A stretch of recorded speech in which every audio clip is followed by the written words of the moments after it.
Se Deus quer tirar alguém da sua vida, esteja preparado para perder aquilo que está relacionado a essa pessoa.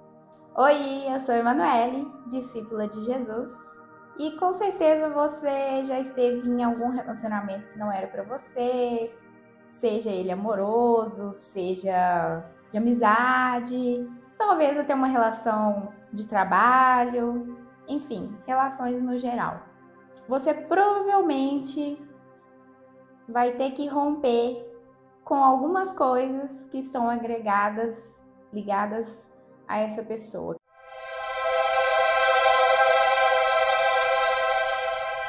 E eu vou te contar uma história real que aconteceu comigo, que vai fazer todo sentido para você poder entender um pouquinho disso. Antes, eu gostaria de ler uma passagem bíblica de Isaías 43, de 18 a 19, para a gente entender um pouquinho das coisas velhas que a gente deve deixar para lá. Então vamos lá. Não vos lembrei das coisas passadas, nem considereis as antigas. Eis que faço uma coisa nova, logo a conhecereis. Porventura não a percebeis? Eis que porém um caminho no deserto e rios no ermo. Amém. Esse versículo é maravilhoso.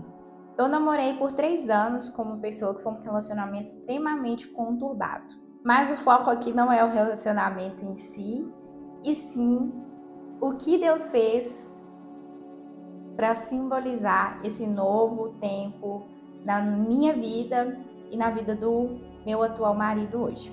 Eu tinha uma cachorra que foi presente do meu ex.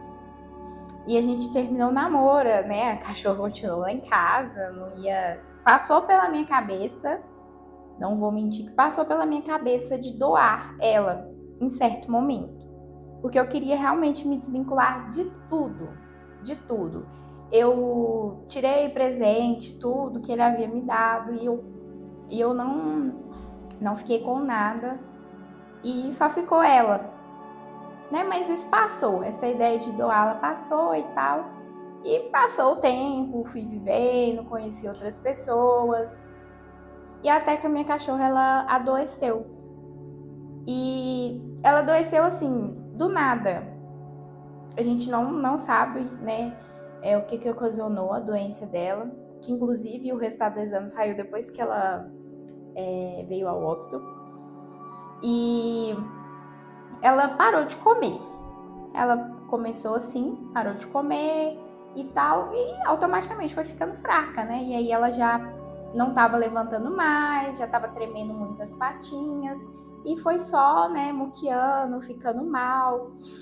Até que eu falei, não dá, vou ter que levar ela pro veterinário. E aí, nisso eu gastei, né, muito dinheiro, porque se você tem cachorro, você vai entender o que eu tô falando, gato, pet, né? Então, o veterinário não é barato. E eu sei que eles fazem, né, um trabalho excelente. Mas as minhas condições não permitiam deixar ela ali no pet shop por tanto tempo. E aí ela não estava tendo melhora, e eles mandavam foto, vídeo dela, e me dava aquela agonia, porque eu via que não era a cachorra que eu tinha mais, ela estava totalmente triste, sabe? Parecia que tinha perdido a alegria, o brilho dela, e eu comecei a ficar muito abatida com isso. E o dinheiro acabando também. E eu falei, ó, não tem como eu deixar ela ir mais e tal. E eles falaram, a gente não pode tirar ela. Eu falei, ó, não tem como pagar, infelizmente eu vou ter que levar ela pra casa. E aí eu fiquei dando, né, a medicação para ela em casa. Eu e minha mãe me ajudou muito nesse processo, cuidando dela, porque eu trabalhava, né? Então, na verdade, minha mãe fez até mais coisas que eu. E meu pai estava viajando.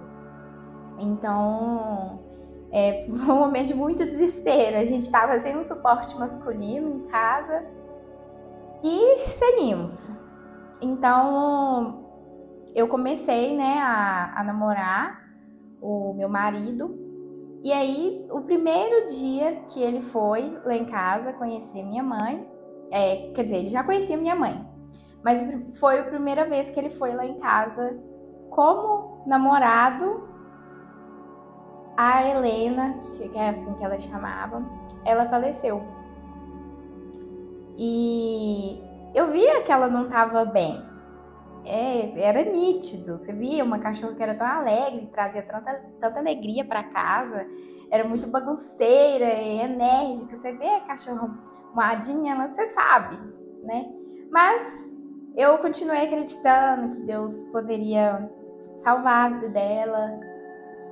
Só que tinha algo muito maior por trás. Então, eu tava, né, sentada na cama com o meu marido, e aí minha mãe chamou ele. E aí eu falei assim, nossa, minha mãe já vai tocar o terror nele, né? Pensei assim.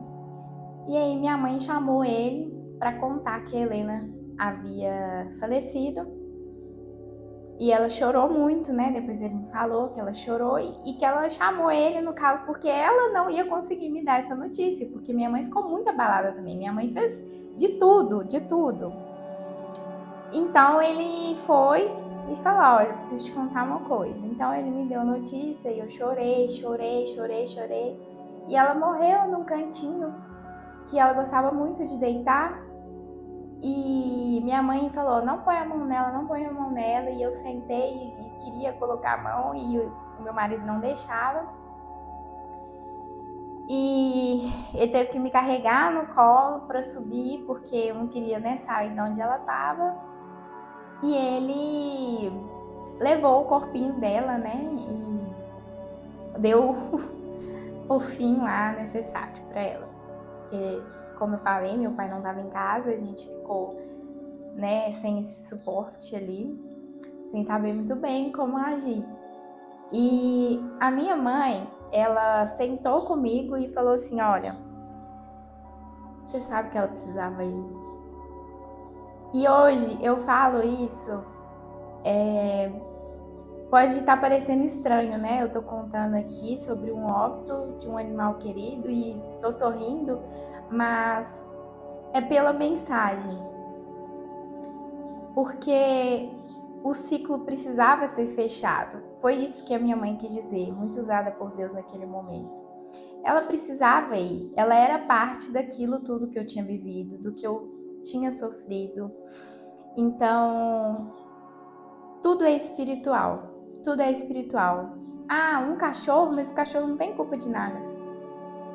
Tudo é espiritual. E eu demorei muito tempo para entender isso. Então, no momento que a minha mãe falou aquilo, eu pude respirar tranquila. Eu ainda tive muita negação. Acho que é normal de todo luto você passar por esse estágio. Então, acho que é necessário, né, para a mente humana entender o que está acontecendo. Mas isso veio depois, né, que eu vi que a situação do luto em si, não do relacionamento que eu tô falando, do luto não estava muito bem resolvida para mim, tive algumas crises por causa disso, mas graças a Deus foi resolvido, passou, consegui enfrentar o luto dela. Então, quando a minha mãe disse aquilo, a cabeça... E realmente, Deus, ele faz tudo perfeito, não tem erro nos planos dele, sabe? Então era a única coisa que me ligava nele, né, na pessoa passada, era ela. E pra você ver que não teve, né, tipo assim, não aconteceu nada pra ela ficar doente. E aí depois, quando a gente recebeu o resultado do exame, constatou que ela tava com uma infecção intestinal. Então a gente não sabe se ela comeu alguma coisa, se alguém jogou alguma coisa no quintal, né, e ela comeu. Mas os médicos disseram que, os veterinários, né, disseram que não ia ter muito o que fazer, que era o destino dela, de toda forma. Então, quando o turbilhão passa, que a gente coloca a cabeça no lugar, a gente consegue ver a mão de Deus em cada detalhe. Então, era um ciclo novo que estava se iniciando ali com o meu marido, que estava indo lá pela primeira vez, né, como namorado. Então, essa morte Então, ao mesmo tempo que um ciclo se iniciou, outro se fechou. Foi realmente vida e morte.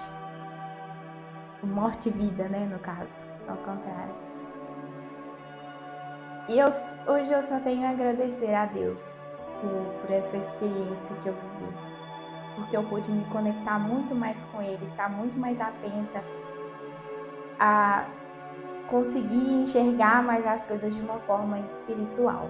É como se Deus dissesse para mim: eu sei que a sua cachorra foi muito importante para você, mas eu quero te conduzir a algo novo. Algo que você nunca viveu. Algo diferente de tudo que você passou.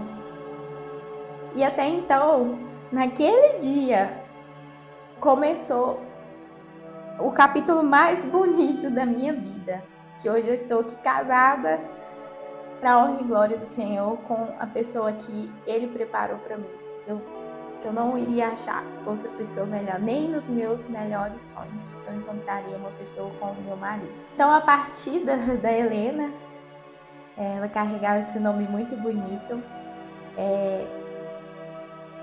ela simbolizou esse fechamento completo de um ciclo que já estava atrelado a outro tempo da minha vida. Não fazia mais sentido. Ela cumpriu o papel dela na minha vida, né? Então, eu fui muito feliz com ela. Nos momentos que eu estava triste, ela estava ali para me alegrar, né? Então, ela trouxe muita alegria, muita paz. A gente ria até dela. Os meus pais também gostavam muito dela. Então, ela veio, ela fez o que ela tinha que fazer, o destino dela, ela cumpriu aquilo com pouquíssimo tempo de vida. Se eu não me engano, ela viveu 2 anos e meio, morreu super jovem. Ela se foi muito jovem, mas não cedo, porque ela foi no tempo certo de Deus. E eu, de forma alguma, questiono isso mais. Eu ganhei um marido e ganhei uma cachorrinha também. Hoje a Nami faz parte da nossa família. Ela já era do meu marido, meu marido já tinha ela, então eu transferi todo esse amor que eu tinha pela Helena para a Nami. Depois de muito tempo, porque como eu disse, eu sofri muito, então eu tive um período de negação com a Nami, que eu olhava para ela, eu lembrava da Helena, porque elas são muito parecidas, né? Então a diferença é só o porte, que a Nami é maior, e o focinho, que a Helena tinha um focinho marrom e a Nami tem um focinho preto. Então, olha, até nisso Deus pensou, Deus cuidou de tudo, Deus é maravilhoso demais, gente, não tem como. Nossa, não tem como não ver a mão de Deus nisso tudo que aconteceu. Então, a pergunta que eu quero deixar, a reflexão para você fazer é: você está disposto a abrir mão de coisas que estão atreladas ao seu passado? Porque sempre que alguém sai da sua vida, você deixa alguma coisinha dela para trás. Claro, nem todas. Tem pessoas, e nem tudo, né? Eu tô falando aqui, mas assim, não é generalizando. Você vai aprender coisas boas com as pessoas que te fizeram mal também. Eu não acredito que a pessoa não tem como a pessoa ser só defeito, né? Então, alguma coisa de bom ela vai deixar. Mas tem coisas que, se você continuar mantendo na sua vida, elas vão continuar te ligando ao passado. Esteja muito atento a esse tipo de coisa, né? Seja um hábito, seja um objeto. Então, as pessoas, elas colocam intenção, elas colocam sentimento em tudo. Então, esteja muito atento ao que você tem dentro da sua casa. Às vezes, uma pessoa pode ter te dado o objeto com alguma intenção. Às vezes, uma pessoa que você nem tem vínculo com ela direito pode ter te dado algo aí, né? Então, fique atento às coisas que Deus quer que você tire da sua vida, tá? Então, seja uma roupa, sei lá, seja um lápis que você tem aí na sua casa. E te falar que fácil não é não. Mas é melhor você deixar Deus trabalhar do que você fazer as coisas por conta própria, viu? Bem melhor. Se o Espírito Santo falou com você, comente aqui o que é que você vai tirar da sua vida para eu saber que a mensagem foi entregue para a pessoa certa. Um beijo e até a próxima. Que o Senhor Jesus esteja com você por onde você for.